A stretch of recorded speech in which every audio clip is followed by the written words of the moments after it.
ನಮಸ್ಕಾರ ಎಲ್ಲರಿಗೂ. ಇವತ್ತು ನಾವು ಮೊಸಳೆ ಹೊಸಳ್ಳಿಯ ನಾಗೇಶ್ವರ ಶ್ರೀ ಚೆನ್ನಕೇಶ್ವರ ಟೆಂಪಲ್ ಹತ್ರ ಬಂದಿದ್ದೀವಿ.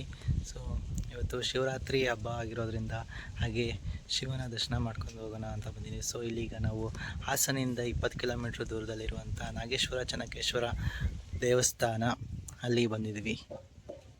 ಬನ್ನಿ ಒಳಗೆ ಹೋಗೋಣ. ಇದು ನಮ್ಮ ಶ್ರೀ ಹೊಯ್ಸಳ ಕಾಲದ ನಾಗೇಶ್ವರ ಮತ್ತು ಚೆನ್ನಕೇಶ್ವರ ದೇವಾಲಯ ಆಗಿದೆ. ಇನ್ನು ಯಾರು ಬಂದಿಲ್ಲ, ಪೂಜೆಗೆ ಎಲ್ಲ ಕಾಯ್ತಾ ಇದ್ದಾರೆ. ಆ್ಯಂಡ್ ಇದು ಮೋಸ್ಟ್ಲಿ ಇಲ್ಲಿ ನಾಗೇಶ್ವರ ಮತ್ತು ಚೆನ್ನಕೇಶ್ವರ ದೇವಾಲಯ. ಸೊ ಈ ಕಡೆ ನಾವು ನೋಡಿರುವಂಥ ಆಲ್ಮೋಸ್ಟ್ ನಮ್ಮ ಹಾಸನ ಜಿಲ್ಲೆಯಲ್ಲಿ ಇರುವಂಥ ಎಲ್ಲ ಈ ಥರ ಒಂದು ದೇವಸ್ಥಾನಗಳೆಲ್ಲ ಹೊಯ್ಸಳರ ಕಾಲದಾಗಿರುತ್ತೆ. ಸೊ ಹಾಗಾಗಿ ಅಲ್ಲೇ ನಮಗೆ ಗೊತ್ತಿರೋ ಹಾಗೆ ಎಲ್ಲ ರೀತಿಯ ಒಂದು ದೇವತೆ ವಿಗ್ರಹ ಎಲ್ಲ ಸೃಷ್ಟಿ ಮಾಡಿ ಕೆತ್ತಿರ್ತಾರೆ. ಸೊ ಅದ್ರ ಬಗ್ಗೆ ಒಂದೊಂದು ಸ್ಟೋರಿನೂ ಇರುತ್ತೆ ಅಲ್ವಾ.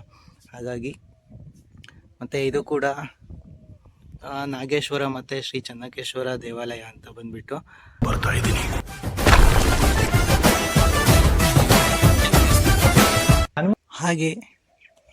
ಹಾಗೆಯೇ ಈ ದೇವಾಲಯದ ಒಂದು ಹಿಂದೂ ಧರ್ಮ ದೇವತೆ ಒಂದು ಶಕ್ತಿ ಇದೆ ಅಂತ ಎಲ್ಲರೂ ಹೇಳ್ತಾರೆ.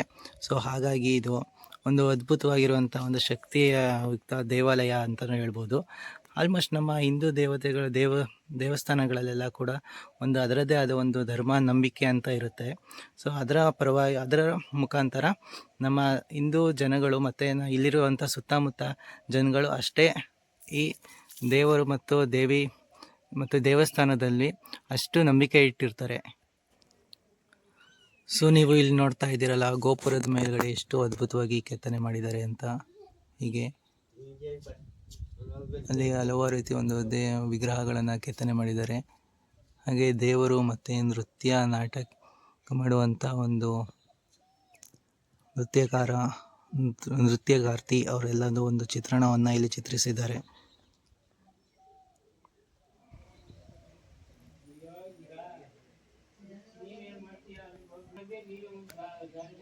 ಈ ದೇವಾಲಯ, ಈ ಗೋಪುರ ಇರೋದು ಒಂದು ಶಿವನಿಗೆ ಸಮರ್ಪಿತವಾದಂಥ ಒಂದು ಗೋಪುರ ಆಗಿದೆ. ಮತ್ತು ಇಲ್ಲಿ ಕೂಡ ಅದೇ ರೀತಿ ಯಾವ್ದು ಪಕ್ಕದಲ್ಲಿರುವಂಥ ಒಂದು ದೇವಾಲಯ ಇದೆಯಲ್ಲ ಗೋಪುರ, ಅದೇ ಥರ ಈ ಕಡೆ ಕೂಡ ಅದೇ ಒಂದು ವಿನ್ಯಾಸವನ್ನು ಹೊಂದಿದೆ. ಈ ಕಡೆ ಶಿವನಿಗೆ ಸಮರ್ಪಿತವಾಗಿದೆ ಅಂದರೆ ಚೆನ್ನಕೇಶವ, ಆ ಕಡೆ ನಾಗೇಶ್ವರ. ಎರಡೂ ವಿಷ್ಣು ಮತ್ತು ಶಿವ ಎರಡೂ ಒಂದೇ ಕಡೆ ನೆಲೆಸಿರುವಂಥ ಒಂದು ಇದು. ಹಾಗೆ ಇದು ಹೊಯ್ಸಳ ಕಾಲದಲ್ಲಿ ಕೂಡ ಅಷ್ಟೇ, ಅಲ್ಲಿರುವಂತಹ ಹೊಯ್ಸಳ ಕಾಲದ ವಿದ್ವಾಂಸರು ಅಷ್ಟು ಅದ್ಭುತವಾಗಿ ಇಲ್ಲಿರುವಂಥ ಒಂದು ವಿಗ್ರಹಗಳ ಮತ್ತು ಗೋಪುರದಲ್ಲಿ ಕೆತ್ತಿರುವಂಥ ಕೆತ್ತನೆ ಅದ್ಭುತವಾಗಿ ಮೂಡಿ ಬಂದಿದೆ.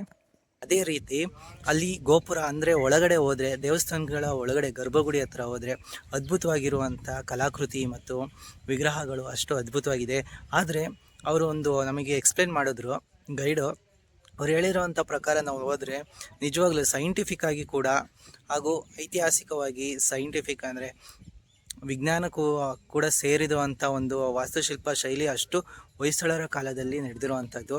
ಹಾಗೆ 1650ರಲ್ಲಿ ಇದನ್ನು ಸ್ಥಾಪನೆ ಮಾಡಿದರಾದರೂ ಕೂಡ ಅಲ್ಲಿರುವಂಥ ವಾಸ್ತುಶಿಲ್ಪಿಗಳು, ವಾಸ್ತುಶೈಲಿ ಹಾಗೂ ಅಲ್ಲಿರುವಂಥ ಒಂದು ಪ್ರಾಣಿ, ಅದು 7 ಪ್ರಾಣಿಗಳ ಒಂದು ಒಳಗೊಂಡಿರುವಂಥ ಒಂದು ಪ್ರಾಣಿ ಇತ್ತಂತೆ. ಸೊ ಅದು ನಮ್ಮ ಕಾಲದಲ್ಲಿ ಅಲ್ಲದೆ ಆಗಿನ ಕಾಲಗಳಲ್ಲಿ ಅಂತಹ ಪ್ರಾಣಿ ಇತ್ತು ಅಂತ ಹೇಳ್ತಿದ್ರು. ಸೊ ಈಗಿನ ಕಾಲದಲ್ಲಿ ಅದೆಲ್ಲ ಬೇರೆ ಬೇರೆಯಾಗಿ ಸಪ್ರೇಟಾಗಿ ನಮಗೆ ಕಾಣ್ತಾ ಇದೆ. ಅಂದರೆ ನಾವು ನೋಡುವಂತಹ ಹಸು, ಆನೆ, ಸಿಂಹ, ಹುಲಿ, ಹಾಗೆ ಒಂದು ನವಿಲು, ಅದೆಲ್ಲ ಸೇರಿ ಒಂದೇ ದೇಹದಲ್ಲಿ ಹಲವಾರು ಭಾಗಗಳು ಅಲ್ಲಿ ಗುರುತಿಸ್ತಾ ಇತ್ತು ಅಂತ. ಅಂದರೆ ಒಂದು ಕಾಲಾದರೆ ಇನ್ನೊಂದು ಕಣ್ಣು, ಇನ್ನೊಂದು ತಲೆ, ಹಾಗೆ ಇನ್ನೊಂದು ರೆಕ್ಕೆ, ಆ ಥರ ವಿವಿಧ ರೀತಿಯ ಪಕ್ಷಿ ಪ್ರಾಣಿಗಳು ಒಂದೇ ಪ್ರಾಣಿಯಲ್ಲಿ ಕಾಣಿಸ್ತಾ ಇರುವಂಥ ಒಂದು ಗೋಪುರದಲ್ಲಿ 2 ಥರ ಇದೆ. ಒಂದು ವೈಕುಂಠಕ್ಕೆ ಮತ್ತು ಇನ್ನೊಂದು ಭೂಮಿಗೆ ಸೇರುವಂಥ ಒಂದು, ಅಂದರೆ ಆ ವೈಕುಂಠದಲ್ಲಿ ಸ್ವರ್ಗಕ್ಕೆ ಹೋಗುವಂಥದ್ದು. ಆ ಗೋಪುರಗಳಲ್ಲಿ ಹಲವಾರು ರೀತಿಯ ಒಂದು ಆಕೃತಿಗಳನ್ನು ನೋಡ್ತೀವಿ. 9 ಆಕೃತಿಗಳು, 9 ಗೋಪುರ ಇದೆ. ಆದರೆ ಒಂದು ಮಧ್ಯದ ಗೋಪುರದಲ್ಲಿ ಒಂದು ಶಿವನಿಗಾಗಿ ಒಂದು ಇರುವಂಥದ್ದು, ಅಂದರೆ ಶಿವನ ಅವತಾರಗಳು ಮತ್ತು ಶಿವ ಮತ್ತು ಪಾರ್ವತಿ. ಅದಲ್ಲದೆ ಇನ್ನು ನಾವು ಯಾವ ರೀತಿ ಸ್ವರ್ಗ ಪ್ರಾಪ್ತಿ ಆಗುತ್ತೆ ಅಂತ ಒಂದು ಕೂಡ ಅಲ್ಲಿ ಸ್ಟೆಪ್ ಬೈ ಸ್ಟೆಪ್, ಅಂದರೆ ಒಂದು ಶಿವನ ಒಂದು ಆತ್ಮಲಿಂಗದಲ್ಲಿ ಒಂದು ಭೂಮಿ, ಸ್ವರ್ಗ, ವೈಕುಂಠ ಆ ಥರ ಒಂದು ಇದೆ. ಅದನ್ನು ಎಕ್ಸ್ಪ್ಲೈನ್ ಮಾಡಿದ್ದಾರೆ. ನಾವು ನೋಡಿರುವಂಥ ನಾವೆಲ್ಲದೂ ಕೂಡ ನಾವು ಟೆಕ್ನಾಲಜಿ ಮತ್ತು ಸೈನ್ಸ್ ನಂಬ್ತೀವಲ್ಲ, ಅದೆಲ್ಲ ಹೊರದೇಶದ್ದು, ಅಂದರೆ ಬೇರೆ ದೇಶಗಳಿಂದ ಬಂದು ಇನ್ಕ್ಲೂಡಿಂಗ್ ಮಾಡ್ತಾ ಇದ್ದೀವಿ, ಅಂದರೆ ಅಳವಡಿಸ್ಕೊಳ್ತಾ ಇದ್ದೀವಿ. ಆದರೆ ಅದೆಲ್ಲ ಇಲ್ಲೇ ಇದೆ. ನಮ್ಮ ಹಳೆಯ ಕಾಲದಲ್ಲಿ ಯಾವ ರೀತಿ ಒಂದು ಸೈನ್ಸ್ ಅನ್ನೋದು ಇತ್ತು, ಅದು ನಮ್ಮ ಕಾಲದಲ್ಲಿ ನಮ್ಮ ಭಾರತ ಸಂಸ್ಕೃತಿಯಲ್ಲಿ ಆಲ್ರೆಡಿ ಬಂದು ಹೋಗಿದೆ. ಅದನ್ನು ಅವರು ರಿಸರ್ಚ್ ಮಾಡಿ ಮತ್ತೆ ನಾವು ಅವ್ರನ್ನ ಫಾಲೋ ಮಾಡ್ತಾ ಇದ್ದೀವಿ. ಬಟ್ ಅವ್ರು ಮೊದಲು ಫಾಲೋ ಮಾಡಿದ್ದು ನಮ್ಮ ಇಂಡಿಯನ್ ಕಲ್ಚರ್ನೇ. ಅದಾದ ನಂತರ ಈಗ ಅವರು ಕಲ್ಚರ್ ನಮಗೆ ಹೇಳ್ಕೊಡ್ತಾ ಇದ್ದಾರೆ. ಆದರೆ ಅದಲ್ಲದೆ ಇಲ್ಲಿ ತುಂಬ ಇದೆ. ನೀವೇ ಡೈರೆಕ್ಟಾಗಿ ಅಂದರೆ ನೇರವಾಗಿ ಬಂದು ಇಲ್ಲಿ ವಿಸಿಟ್ ಮಾಡಿ ನೋಡಿದ್ರೆ ನಿಮಗೆ ಗೊತ್ತಾಗುತ್ತೆ. ಅದ್ಭುತವಾಗಿದೆ ನಿಜವಾಗ್ಲೂ. ಇದು ಒಂದು ಕತೆ ಅಷ್ಟು ಅದ್ಭುತವಾಗಿದೆ. ಅಂದಮೇಲೆ ಇನ್ನು ನೀವು ಶಿವನ ಅವತಾರಗಳು ನೋಡಿರ್ತೀವಿ. ಆ ಶಿವನ ಅವತಾರಗಳಲ್ಲಿ ತುಂಬ ಇದೆ. ಹಾಗೆ ಶಿವ ಏನೇನು ಉಪಯೋಗಿಸ್ತಾ ಅಂದರೆ ವಸ್ತುಗಳು, ಅವನ ಒಂದು ಆಯುಧಗಳನ್ನು ಏನೇನು ಉಪಯೋಗಿಸ್ತಾನೆ ಅದೆಲ್ಲ ಕೂಡ ಇಲ್ಲಿ ಅದಲ್ಲದೆ ತುಂಬ ಇದೆ. ಬೇರೆ ರೀತಿಯಲ್ಲಿ ಕೂಡ ಒಂದು ಕಲಾಕೃತಿಯನ್ನು ಕೆತ್ತನೆ ಮಾಡಿದ್ದಾರೆ. ಅಲ್ಲದೆ ಗಣೇಶನು ಕೂಡ ಅಷ್ಟು ಅದ್ಭುತವಾಗಿದೆ. ಅನಂತರ ಇನ್ನು ಲಕ್ಷ್ಮೀ ದೇವಿ, ಸರಸ್ವತಿ ದೇವಿ, ಹಾಗೆ ಗದುಗಿನ ವೀರನಾರಾಯಣ ಸ್ವಾಮಿ ಕೂಡ ಇಲ್ಲಿ ಪ್ರತಿಷ್ಠಾಪನೆ ಇದೆ. ಹಾಗೆ ಅದೆಲ್ಲ ಅದ್ಭುತವಾಗಿರುವಂಥ ಒಂದು ಕಲಾಕೃತಿಯಲ್ಲಿ ಮೂಡಿ ಬಂದಿದೆ. ಅದ್ಭುತವಾಗಿತ್ತು ಕೂಡ. ನೀವು ಕೂಡ ಇಲ್ಲಿ ಬಂದು ವಿಸಿಟ್ ಮಾಡಿ. ಕೇವಲ ಹಾಸನಿಂದ 12 ಕಿಲೋಮೀಟರ್ ದೂರದಲ್ಲಿದೆ. ಮತ್ತು ಅಲ್ಲಿರುವಂಥ ಒಂದು ಕಲಾಕೃತಿ ಬಗ್ಗೆ ಒಂದೊಂದು ಹೇಳೋಕ್ಕೂ ಒಂದೊಂದು ದಿನ ಸಾಕಾಗುತ್ತೇನೋ, ಅಷ್ಟು ಅದ್ಭುತವಾಗಿ ಇದೆ. ಹಾಗೆ ಹಲವಾರು ಸಂಸ್ಕೃತಿ ಅಂದರೆ ಹಲವಾರು ರೀತಿಯ ಒಂದು ವಿಭಾಗದಲ್ಲಿ ನಮ್ಮ ಇದು ಒಂದು ಹೊಯ್ಸಳರ ಕಲಾಕೃತಿಯಲ್ಲಿ ಮೂಡಿಬಂದಿದೆ. ಅಂದರೆ ವಿಜ್ಞಾನ, ಕೃಷಿ, ಸಾಹಿತ್ಯ, ಸಂಗೀತ ಹಾಗೂ ಇತಿಹಾಸ, ಇಂತಹ ಎಲ್ಲ ಅದ್ಭುತವಾದಂಥ ಒಂದು ಕಲೆ ಹಾಗೂ ಅಲ್ಲಿರುವಂಥ ಒಂದು ಚಾಪ್ಟರ್ಗಳು ಅಷ್ಟು 2 ದೇವಾಲಯಗಳ ಗೋಪುರದ ಒಳಗೆ ಅಷ್ಟು ಅದ್ಭುತವಾಗಿ ಸೃಷ್ಟಿ ಮಾಡಿದ್ದಾರೆ.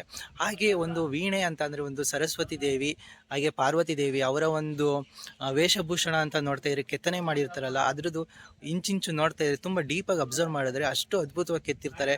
ಇಷ್ಟೆಲ್ಲ ನಮಗೆ ಪೇಷನ್ಸೇ ಇರಲಿಲ್ಲ. ಅಂಥ ಪೇಷನ್ಸ್ ಇಟ್ಕೊಂಡು ಇಂದಿನ ಕಲಾಕೃತಿಗಳು ಕಲಾಕಾರರು ಎಷ್ಟು ಚೆನ್ನಾಗಿ ಒಂದು ಪೋರ್ಟ್ರೇಟ್ ಮಾಡಿದ್ದಾರೆ ಅನ್ನೋದು ನಿಜಕ್ಕೂ ಒಂದು ತುಂಬ ಅದ್ಭುತವಾಗಿರುವಂಥದ್ದು. ಮುಂದಿನ ಭವಿಷ್ಯದ ಬಗ್ಗೆ ನಾವು ಯೋಚನೆ ಮಾಡ್ತೀವಲ್ಲ, ಆ ಭವಿಷ್ಯಕ್ಕೆ ಸಿಗುವಂಥ ಪ್ರಶ್ನೆಗಳಿಗೆ ಉತ್ತರ ಎಲ್ಲ ಇಂದಿನ ಕಾಲದಲ್ಲಿಯೇ ಬರೆದು ಇಲ್ಲಿ ವಾಸ್ತುಶೈಲಿ ರೂಪದಲ್ಲಿ ನಮ್ಮ ಹಳೆ ಕಾಲದ ಹೊಯ್ಸಳರು, ಕದಂಬರು, ಚೋಳರು ಇಂತಹ ಅರಸರ ಕಾಲದಲ್ಲಿಯೇ ಕಂಡು ಹಿಡಿದಿದ್ದಾರೆ. ಸೊ ಅದು ನಾವು ಸರಿಯಾದ ಮಾರ್ಗದಲ್ಲಿ ಬಳಸ್ಕೊಂಡು ಹೋದರೆ ಭವಿಷ್ಯದಲ್ಲಿ ಕೂಡ ಪ್ರಪಂಚ ಅದ್ಭುತವಾಗಿರುತ್ತೆ. ಅಲ್ಲದೆ ಹೊಯ್ಸಳರ ಕಾಲದ ನಾಗೇಶ್ವರ ಮತ್ತು ಚೆನ್ನಕೇಶ್ವರ ದೇವಸ್ಥಾನದ ಒಂದು ಇಷ್ಟು ವಿಷಯಗಳು ನನಗೆ ಗೊತ್ತಾಗಿದ್ದು. ನಿಜವಾಗಿಯೂ ಇಂಥ ಒಂದು ದೇವಸ್ಥಾನ ಹೊಸಳ್ಳಿ ಅನ್ನೋ ಒಂದು ಕಡೆ ಮಧ್ಯದಲ್ಲಿ ಇದೆ ಅಂತ ಗೊತ್ತಿಲ್ಲ. ಅಂದರೂ ಆ ಊರಿನ ಒಂದು ಹಳ್ಳಿಯ ಮಧ್ಯಭಾಗದಲ್ಲಿ ಇರುವಂಥ ಒಂದು ದೇವಸ್ಥಾನ ಅಷ್ಟೇ ಪೀಸ್ಫುಲ್ ಆಗಿದೆ. ವಾತಾವರಣ ಕೂಡ ಹಾಗೆ. ನೀವು ಮಳೆಗಾಲ ಮತ್ತು ಚಳಿಗಾಲ, ಬೇಸಿಗೆಗಾಲ ಯಾವ ಕಾಲದಲ್ಲಾದರೂ ಬಂದು ವಿಸಿಟ್ ಮಾಡ್ಬೋದು. ಹಾಗೆ ಕೂಡ ಇಲ್ಲಿ ಪ್ರತಿ ಶಿವರಾತ್ರಿ ಮತ್ತು ಅಥವಾ ಹಬ್ಬದ ಸಂದರ್ಭಗಳಲ್ಲಿ ಇಲ್ಲಿ ವಿಶೇಷ ಪೂಜೆಯನ್ನು ಮಾಡ್ತಾರೆ. ಸೊ ಆದಷ್ಟು ಸಮಯ ಮಾಡಿಕೊಂಡು ಬಂದಿಲ್ಲಿ ಇಲ್ಲಿ ಒಂದು ಪೀಸ್ಫುಲ್ ವಾತಾವರಣ ಅಂತ ನೋಡ್ತಾ ಇದ್ದೀವಲ್ಲ, ಹಳ್ಳಿನಲ್ಲಿ ಇರುವಂಥ ಒಂದು ವೈಬೇ ಬೇರೆ. ಅಂದರೆ ಹಳ್ಳಿಲಿ ಜೀವನ ಮಾಡೋರ ಅವರ ಲೈಫ್ ಸ್ಟೈಲೇ ಅಷ್ಟು ಅದ್ಭುತವಾಗಿರುತ್ತೆ ನೋಡಿ. ಸೊ ಈ ಒಂದು ಐತಿಹಾಸಿಕ ದೇವಸ್ಥಾನದ ಒಂದು ದರ್ಶನ ಬಗ್ಗೆ ನಿಮಗೆ ಇಷ್ಟ ಆಗಿದರೆ ಲೈಕ್ ಮಾಡಿ, ಶೇರ್ ಮಾಡಿ ಆ್ಯಂಡ್ ಸಬ್ಸ್ಕ್ರೈಬ್ ಮಾಡಿ. ಹಾಗೂ ಇಂಥ ಒಂದು ಇತಿಹಾಸ ತಿಳಿದುಕೊಳ್ಳಲು ನೀವು ಇಲ್ಲಿರುವಂಥ ಒಂದು ದೇವಸ್ಥಾನ ಹೊಸಳ್ಳಿ ದೇವಸ್ಥಾನಕ್ಕೆ ಬಂದರೆ ಅದ್ಭುತವಾಗಿದೆ. ಹಾಗೆ ಇಲ್ಲಿರುವಂಥ ಒಂದು ಸೌಂದರ್ಯ ಮತ್ತು ಐತಿಹಾಸಿಕ ಮಾಹಿತಿಯನ್ನು ತಗೊಳ್ಳೋದು ತುಂಬ ಮುಖ್ಯ ಆಗಿದೆ. ಸೊ ನನಗೂ ತುಂಬ ಇಷ್ಟ ಆಯಿತು. ಅಲ್ಲಿರುವಂಥ ಕತೆ ತುಂಬ ಇಷ್ಟ ಆಯಿತು. ಸೊ ಲೈಕ್ ಮಾಡಿ, ಶೇರ್ ಮಾಡಿ ಆ್ಯಂಡ್ ಸಬ್ಸ್ಕ್ರೈಬ್ ಮಾಡಿ. Thank you.